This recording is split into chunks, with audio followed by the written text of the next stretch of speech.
महाभारत के युद्ध के पश्चात धीरे धीरे वैदिक सभ्यता लुप्त होने लगी। मध्यकाल आते आते मुस्लिम आक्रमण बढ़ने लगे और देश से गौशालाएं भी बंद होने लगी। कारण गौशाला में गाय रहती थी और मुगल लुटेरे धर्म भ्रष्ट करने के लिए इन गौशालाओं पर आक्रमण करते और उन्हें लूट कर ले जाते। एक किस्म से जिस देश में कभी वैदिक युग में बड़ी बड़ी गौशालाओं का वर्णन मिलता है, उस देश में गाय तो थी लेकिन गौशाला बंद हो चली थी। अंग्रेज भारत आ चुके थे। मुगल सल्तनत अपनी अंतिम सांस गिन रही थी। भारत के एक सन्यासी के मन में पीड़ा थी। पीड़ा इस बात की थी कि जब यह देश पुनः अपनी सांस्कृतिक विरासत को प्राप्त नहीं करेगा, तब तक इस देश का कल्याण नहीं होगा। आज ये किस्सा बड़ा दिलचस्प होने जा रहा है कि आखिर विलुप्त हुई गौशालाएं कैसे भारत में पुनः जीवित होने लगी थी।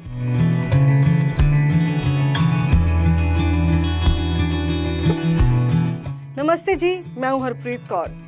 बात है ये 1857 की। उस दौर में रेवाड़ी रियासत का क्षेत्र सिमट चुका था।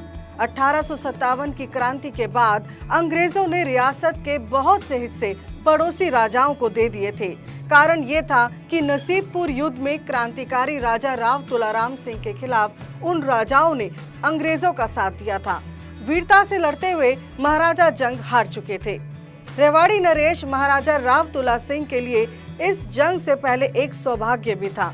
सौभाग्य ये था कि उनकी रानी ने एक पुत्र को जन्म दिया था। जन्म के पश्चात महल की दीवारों से शाही तोपें गरजाई गई, बंदूकें दागी गई। रियासत के सभी सरदारों ने मयानों से शमशीरें खींच खुशी में उद्घोष किया। घराने के राजपुरोहित खुश थे और इस बालक का नाम रखा गया था युधिष्ठिर सिंह। नामकरण संस्कार के बाद युवराज का दर्शन करने पहुंची प्रजा को रेवाड़ी नरेश ने मोतियों और जवाहरातों से लाद दिया।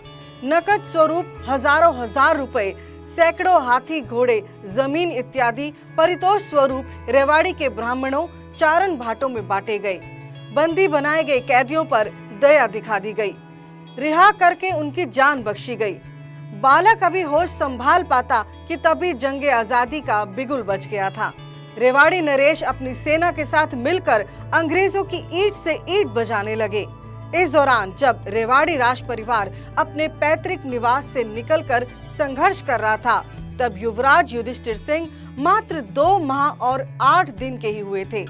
पिता महाराज ने रेवाड़ी के भावी राजा और नन्हे बालक को ठिकाना मलसीसर के सरदार राव दुले सिंह की देखरेख में भिजवा दिया। जब नसीबपुर की जंग का ऐलान हुआ, तब बालक युधिष्ठिर सिंह ठिकाना बिहाली स्थित अपने नाना जी के यहाँ लाए गए थे।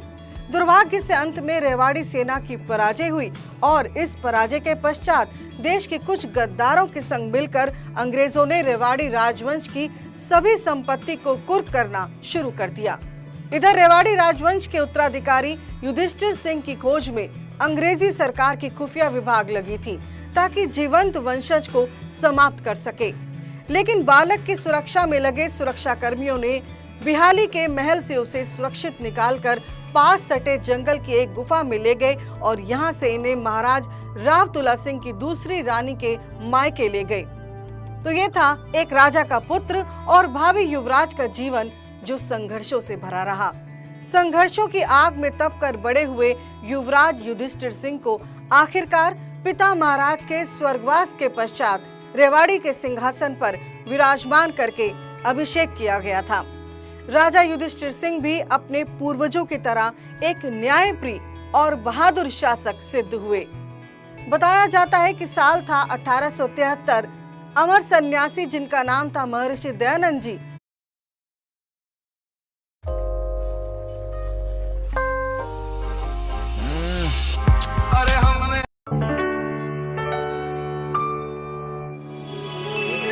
हर घर चुपचाप कि साल था 1873। अमर सन्यासी जिनका नाम था महर्षि दयानंद जी रेवाड़ी पहुंचे थे। उनके प्रवचनों से लोग मंत्रमुग्ध थे। जब यह खबर महल तक पहुंची तो राजा राव युधिष्ठिर सिंह बहुत प्रभावित हुए। न केवल प्रभावित हुए बल्कि रेवाड़ी के महल में स्वामी जी का स्वागत करते हुए विनती की थी कि वे रेवाड़ी रुककर रजवाड़ों की शान में बनी शाही छत्रियों में रुककर रेवाड़ी के लोगों को अपने अनमोल प्रवचन वाणी से धन्य करे। महर्षि ने राव युधिष्ठिर सिंह की विनती को स्वीकार किया और महल में पहुंचकर उनके महान पूर्वजों का उन्हें स्मरण करवाया। साथ ही वैदिक धर्म, वेद, उपनिषदों पर उपदेश दिए और उन्हें एक राजा के कर्तव्य भी स्मरण कराए। महर्षि दयानंद जी के उपदेशों तथा विचारों से युधिष्ठिर सिंह बहुत प्रभावित हुए और उन्हें वचन दिया कि रेवाड़ी रियासत अब महर्षि के दिखाए रास्ते पर ही चलेगी। उन्होंने महर्षि दयानंद जी को अपना गुरु मानते हुए कहा कि आपका यह शिष्य आज से आपके बताए मार्ग पर चलेगा। शिष्य का यह प्रेम और लगाव महर्षि के लिए अनमोल था। एक दिन राव युधिष्ठिर सिंह ने महर्षि जी को रेवाड़ी की महल की छत से दिख रहे विशाल भूमंडल की ओर इशारा करते हुए कहा कि हे स्वामी जी, हमारे रियासत का विशाल भूमंडल जो महल के छत से दिख रहा है, आप अपनी उंगलियों से इशारा करते हुए बताइए कि इस भूमि पर धर्म के उपकार के लिए मैं क्या कर सकता हूँ।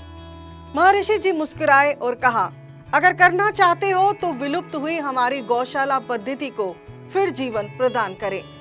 राव युधिष्ठिर सिंह ने गुरु के आदेश को सिर झुकाकर स्वीकार किया और इस तरह महर्षि दयानंद सरस्वती के उपदेश अनुसार रेवाड़ी में वैदिक काल के बाद फिर से दुनिया की सर्वप्रथम गौशाला का शिलान्यास करने के कार्य का आदेश दिया। जल्द ही सभी काम पूरे हुए और राजा राव युधिष्ठिर सिंह ने सन 1879 में महर्षि जी से गौशाला का शिलान्यास करवाया। न केवल शिलान्यास बल्कि गौशाला का नामकरण स्वामी जी के नाम पर स्वामी दयानंद सरस्वती गौशाला रखा। आधुनिक युग की प्रथम और विशालतम गौशाला बनी है। ये गौशाला आज भी विद्यमान है और यहाँ आज भी हजारों हजार गायों की देखरेख होती है। राजा युधिष्ठिर सिंह ने शासन के दौरान सनातन संस्कृति के लिए बहुत योगदान दिया। अन्य कार्यों के साथ उनका गौ प्रेम ऐतिहासिक रहा। गौशाला के साथ महर्षि के उपदेश अनुसार गौ रक्षा हेतु अभियान चलाया।